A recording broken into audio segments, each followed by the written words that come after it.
बच्चों good morning. कैसे हैं आप सब? बढ़िया होंगे मेरे ख्याल से।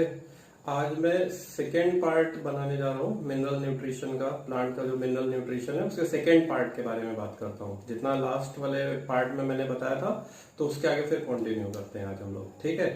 तो आज हमारा जो पहला मिनरल है वो क्या है बेटा? मैग्नीशियम। समझ गए? मैग्नीशियम जो है वो प्लांट किस फॉर्म में एब्जॉर्ब करता है? सबसे पहला पॉइंट तो यही है। तो बच्चे ये डाइवेलेंट मैग्नीशियम आयन की फॉर्म में एब्जॉर्ब करेगा प्लांट। बात समझ आ रही है? डाइवेलेंट का मतलब होता है जिसकी वैलेंसी कितनी होती है? 2 होती है। बात समझ गए? अब नेक्स्ट हम लोग देखो मैग्नीशियम के फंक्शन समझेंगे कि ये मिनरल न्यूट्रिशन के हिसाब से प्लांट में क्या क्या काम करता होगा। बात समझे? तो देखो इसके लिए तुम ऐसे समझना, ये मान लो लिखा है मैजिक। मैग्नीशियम का मैजिक समझना है आपको। समझे? कैसे समझोगे इसका मैजिक? तो याद रखना आर से इसके सारे मैजिक हैं। समझे? सिंपल सिंपल से अपने आप याद कर लोगे। देखो सिंपल क्या है कि ये एक्टिवेट करता है एंजाइम्स को। कहां के एंजाइम्स को? देखो आर का मतलब हो गया रेस्पिरेशन। रेस्पिरेशन के साथ फोटोसिंथेसिस। समझे? पहला टर्म आर से हो गया रेस्पिरेशन, और रेस्पिरेशन के साथ और किस चीज के एंजाइम करता है बच्चे एक्टिवेट? तो फोटोसिंथेसिस के। दूसरा क्या करता है? ये क्या करेगा बच्चे? सिंथेसिस करवाता है। बात समझ आ रही है? Involves in synthesis of RNA and DNA. देखो आर से क्या हो गया? आरएनए एंड, फिर साथ में उसके साथ और कुछ भी आ जाएगा, डीएनए की भी सिंथेसिस करवाता होगा। बात समझे? मेंटेन करता है किसके स्ट्रक्चर को? तो राइबोसोम के स्ट्रक्चर। और साथ में और क्या करेगा? जो क्लोरोफिल है ना उसका भी ये कॉन्स्टिट्यूएंट है। क्लोरोफिल में रिंग स्ट्रक्चर आपको बताया जाता है, उसका कॉन्स्टिट्यूएंट है। बात समझे? ये ऐसा मैजिक है जो आर से स्टार्ट है। जब कोई आर से काम करेगा तो उसके साथ एक और काम करेगा ये। बात समझे? आर का मतलब रेस्पिरेशन के एंजाइम को एक्टिवेट कर रहा है, साथ में फोटोसिंथेसिस के भी एंजाइम को एक्टिवेट कर रहा है। दूसरा ये किसकी सिंथेसिस में इन्वॉल्व होता है? आरएनए, तो साथ में डीएनए भी। ये क्या बनवा रहा होता है बच्चे? राइबोसोम। राइबोसोम को मेंटेन करवा रहा होता है, और साथ में किसको? क्लोरोफिल को। सिंपल सी बात है। देखो ये हो गया रेस्पिरेशन आर से आरएनए हो गया, आर से राइबोसोम। तो सबके साथ एक एक चीज जोड़ते जाओ। रेस्पिरेशन के साथ फोटोसिंथेसिस, आरएनए के साथ डीएनए, राइबोसोम के साथ क्लोरोफिल। 1 सेकंड में याद हो जाता है सब। नेक्स्ट हम बात कर रहे हैं किस मिनरल के बारे में? तो सल्फर। जो सल्फर है वो किस फॉर्म में एब्जॉर्ब होता है? तो सबसे पहला पॉइंट तो यही होता है, सल्फेट आयन की फॉर्म में एब्जॉर्ब होता है। बात समझे? सल्फेट आयन को किस फॉर्म में कैसे शो किया जाता है? तो SO4 2- है ये, ठीक। अब बोलते हैं ये जो सल्फर है ना ये 2 अमाइनो एसिड्स में मिलता है। कौन कौन से अमाइनो एसिड्स में मिलता है? तो एक लिखा है सिस्टीन, सेकंड लिखा हुआ है मेथियोनिन। इसको कैसे लर्न करोगे? अगर कोई तुमसे पूछे सल्फर का एटॉमिक नंबर क्या होता है, तो सबको पता 16 होता है। तो लिखा हुआ ना 16 में, क्या लिखा हुआ है? 16 में क्या है? सल्फर है। सिंपल सा कॉन्सेप्ट। नेक्स्ट क्या है बच्चे? ये जो है ना सल्फर, ये मेन कॉन्स्टिट्यूएंट होता है किसका? तो याद ऐसे रखना है तुमको, काफी विटामिन्स का। बात समझे? बहुत सारे ऐसे विटामिन्स हैं जिनमें क्या पाया जाता है? सल्फर। ये ट्रिक है याद करने की। का मतलब क्या हो गया बच्चे? कोएंजाइम। सल्फर बहुत सारे कोएंजाइम्स में मिलेगा। सी मतलब क्या हो गया? फेरिडॉक्सिन हो गया। क्या मतलब हो गया? फेरिडॉक्सिन।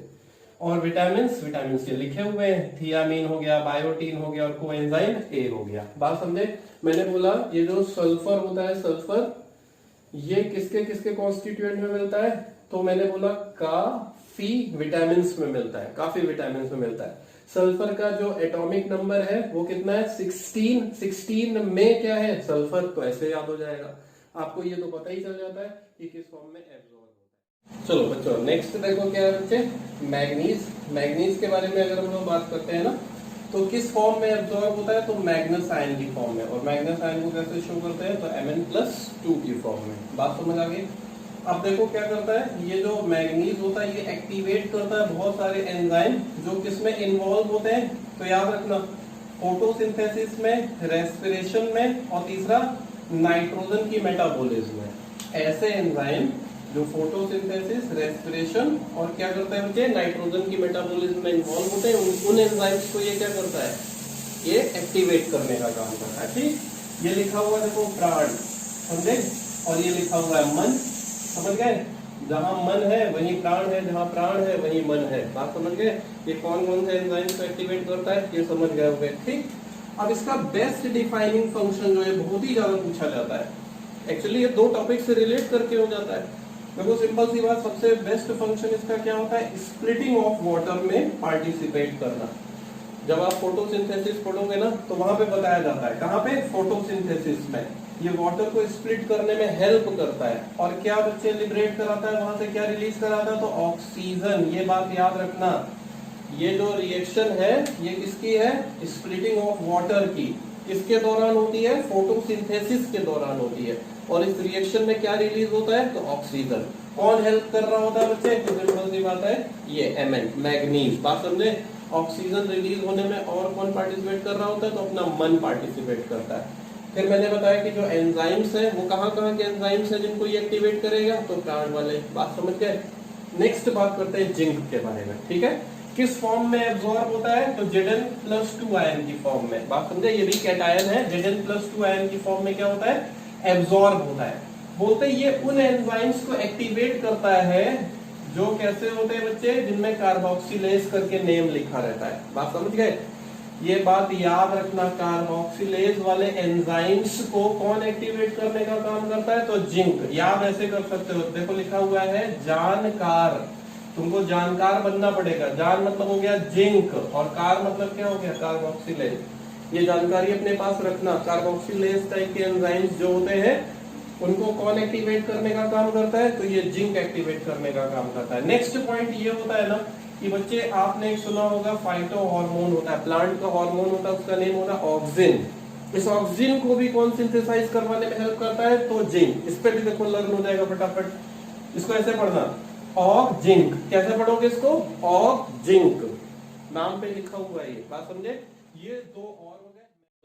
देखो नेक्स्ट मिनरल में कौन कौन से है, तो आयरन है और कॉपर है, ठीक है। आयरन और कॉपर को देखो मैं एक साथ पढ़ूंगा। इसको ऐसे पढ़ता हूँ, फेकू। क्या लिखा हुआ है, ये फेकू। क्यों कहते हैं कोई फेकू, तो अभी ये समझ में आएगा तुमको, ठीक है। पहले हम आयरन के बारे में बात कर लेते हैं। देखो प्लांट जो होता है ये किस फॉर्म में एब्जॉर्ब करता है इसको, तो फेरिक आयन की फॉर्म में। समझ गए, फेरिक जो होता है वो आयरन की हायर ऑक्सीडेशन स्टेट है। बात समझ गए। अब जो है ये माइक्रो न्यूट्रिएंट में आता है बच्चे, आयरन जो है ये माइक्रो न्यूट्रिएंट में है, लेकिन उन माइक्रो न्यूट्रिएंट में भी सबसे ज्यादा चाहिए होता है। बात समझ गए, required in larger amount in comparison to other micro nutrients. बात समझ गए होंगे।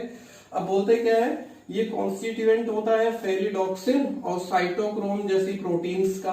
कौन कौन सी प्रोटीन बोला मैंने, फेरिडॉक्सिन और साइटोक्रोम। फेरिडॉक्सिन तो नाम से लग रहा है फेरस, फेरस मतलब ये आयरन होता है, समझे। दूसरा क्या है, साइटोक्रोम। बात समझे, इन जैसी प्रोटीन्स का ये क्या होता है, कॉन्स्टिट्यूएंट होता है। और ये प्रोटीन का काम क्या होता है, मेन बात तो यही है, काम इनका क्या होता है बच्चे, तो इनका काम होता है ट्रांसफर ऑफ इलेक्ट्रॉन। इलेक्ट्रॉन को क्या करेगा, पकड़ेगा किसी से, पकड़ के किसी और को दे देगा। ट्रांसफर करने का काम होता है, मतलब इलेक्ट्रॉन को फेंकने का काम करता है। इसीलिए इसको क्या बोलते हो, देखो फेंकू। आयरन ने फेंका, ये भी फेंकेगा। बात समझ आ रही है। अपने पास इलेक्ट्रॉन पकड़ा, फिर किसी और को दे दिया। आप लोगों ने केमिस्ट्री में पढ़ा होगा, जब इलेक्ट्रॉन अपने बॉडी से निकलता है, किसी भी उससे निकलेगा एटम से, तो उसका ऑक्सीडेशन स्टेट क्या होता है, बढ़ जाता है। सिंपल सी बात है। ऐसा करने के दौरान क्या करता है बच्चे, जो इसका ऑक्सीडेशन होता है ना, वो क्या हो जाएगा, बढ़ जाएगा। Fe+2 से किस में चेंज हो जाएगा, ये Fe+3 में चेंज हो जाता है। कब, ड्यूरिंग इलेक्ट्रॉन ट्रांसफर। बात समझ आ गई। एक बार फिर से देख लो इस बात को। इस फॉर्म में एब्जॉर्ब होता है, ज्यादा चाहिए होता है माइक्रो न्यूट्रिएंट्स की अपेक्षा, दूसरे जो माइक्रो न्यूट्रिएंट्स उसकी अपेक्षा ज्यादा चाहिए होता है। तीसरा फिर मैंने क्या बताया, फेरिडॉक्सिन और साइटोक्रोम दोनों में होता है। और ये ऐसी प्रोटीन्स होती है जिनका काम क्या होता है, इलेक्ट्रॉन का ट्रांसफर करने का। इसीलिए मैंने क्या बोला कि आयरन क्या है, फेंकू, फेंकने का काम करता है ये। बात समझ गए। अब देखो क्या है सिंपल, कि ट्रांसफर ऑफ इलेक्ट्रॉन के दौरान जो Fe+2 है वो किसमें चेंज हो जाता है, Fe+3 में। और इसी फॉर्म में क्या होता है, प्लांट इसको एब्सॉर्ब करने का काम करता है। नेक्स्ट बात करते हैं कॉपर के बारे में। कॉपर भी जो है ना, वो भी हायर स्टेट में ही एब्सॉर्ब होता है, क्यूप्रिक आयन की फॉर्म में, Cu+2 की फॉर्म में। बात समझ गए। नेक्स्ट पॉइंट इसका ये वाला इंपॉर्टेंट है कि ये जो ओवरऑल मेटाबॉलिज्म होती है ना प्लांट की, वहां पे जरूरत होता है। कहीं पे भी जरूरत होगी अगर मेटाबॉलिज्म में, तो ये कॉपर की जरूरत पड़ेगी। बात समझ गए। तो याद रखना, ओवरऑल का मतलब क्या हो गया, कहीं पर भी जरूरत पड़े। तो ये लिखा भी वैसे ही ना, कहीं पर कॉपर, कहीं पर भी जरूरत पड़ जाएगी। तो किसकी जरूरत पड़ेगी, हमेशा कॉपर की जरूरत पड़ती है। बात समझ गए। अब बोल क्या रहा है, आयरन की तरह ये क्या काम करता है, रिडॉक्स वाला काम करता है। तो किससे किस में ऑक्सीडाइज कर देगा, Cu+ से Cu+2। इसका भी काम क्या होता है, इलेक्ट्रॉन पकड़ के अगले पे ट्रांसफर करेगा, तो इस पे ऑक्सीडाइज हो जाएगा। मतलब दोनों मिलके क्या कर सकते हैं, इलेक्ट्रॉन का ट्रांसफर करते हैं, इसलिए दोनों क्या है, फेकू। नेक्स्ट जो आयरन के लिए एक बहुत इंपॉर्टेंट बात होती है, एक एंजाइम होता है, उसका नेम होता है बेटा कैटलेज। क्या नेम होता है, कैटलेज। कैटलेज में कौन सा मेटल होता है, तो सिंपल सी बात है, या कौन एक्टिवेट कर रहा होता है कैटलेज को, तो आयरन। इसको भी कैसे लर्न करोगे, ये लिखा हुआ केतली। केतली किसकी होती है, लोहे की। तो बस ऐसे इसको भी याद कर सकते हो।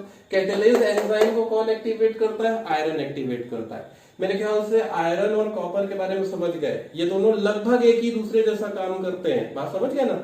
इसका भी काम क्या है, इलेक्ट्रॉन रिसीव करके फेंक देना। इसका भी क्या काम होता है, इलेक्ट्रॉन रिसीव करके फेंक देना। उस दौरान अपने ऑक्सीडेशन स्टेट को बढ़ाएगा कि कम करेगा, तो ये बढ़ा लेता है, हायर ऑक्सीडेशन स्टेट में चला जाता है।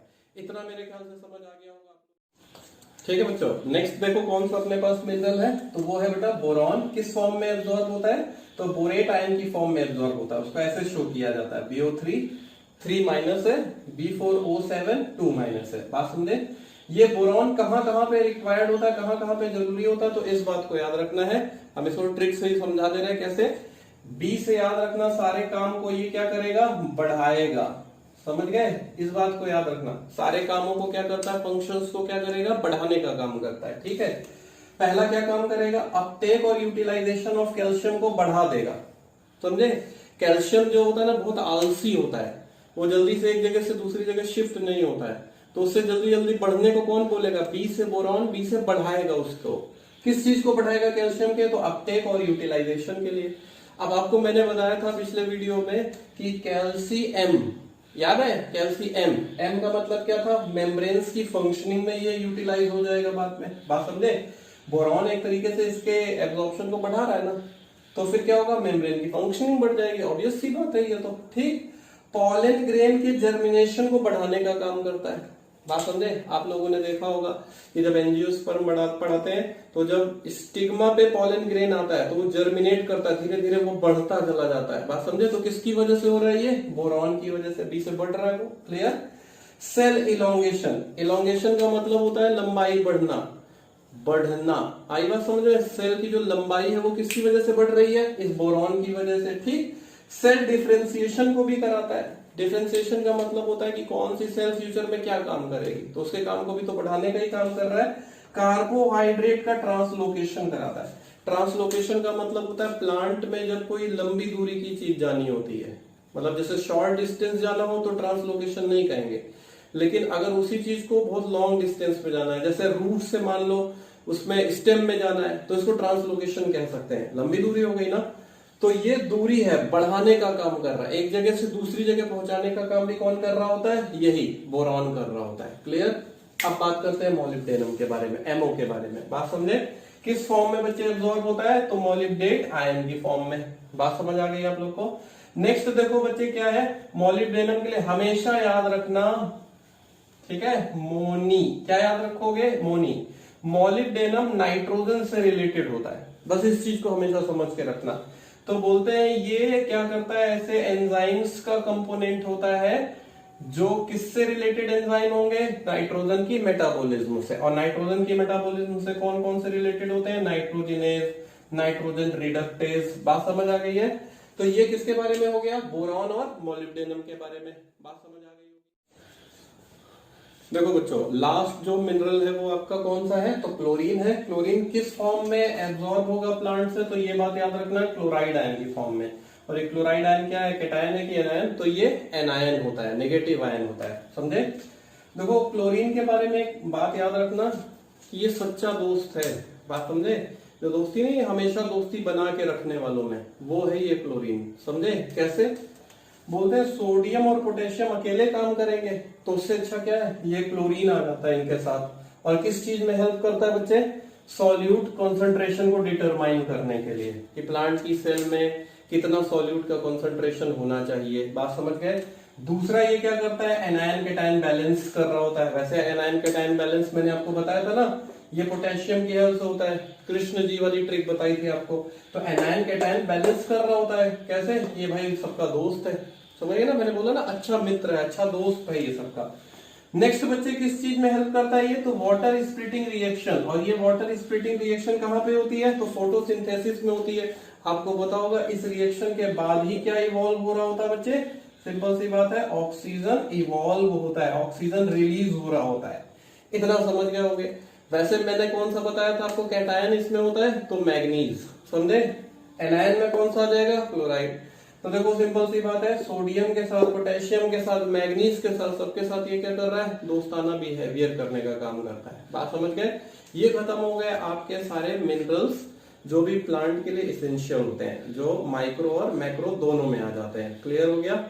अब इसके बाद बच्चों नेक्स्ट जो वीडियो आएगा वो कोई इंटरेस्टिंग टॉपिक पे ही आएगा, समझ गए। अब जो बच्चे इसमें नए हैं, अगर उनको ये वीडियो पसंद आया हो तो इसको लाइक, सब्सक्राइब और शेयर कीजिए। जो पुराने बच्चे हैं वो शेयर भी करिए और लाइक भी कराइए। बात समझ आ गई आप लोगों को। Thank you so much.